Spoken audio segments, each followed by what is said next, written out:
everybody, Ronaldo Hoffman here of Gear It First. Another quick tutorial on the Mercury.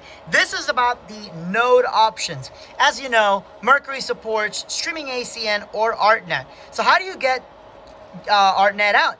First of all, it's important to note that this node does not output just in the same universe. It can output a totally different universe.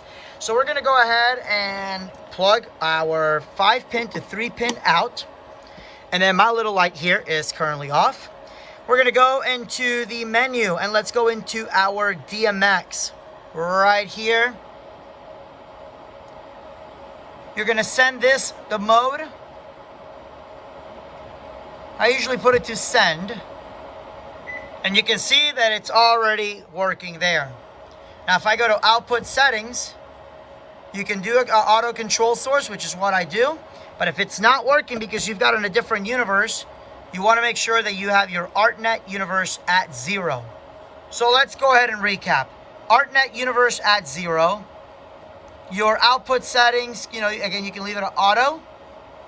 And this is all found in the DMX mode option. Make sure the mode is sent to send. So now each one of these lasers can be used as a node on a different universe that it's on. So again, I showed you here on output settings that it is set to output universe 0 on ArtNet, or you can do streaming ACN, which is at universe 1 at 0 priority.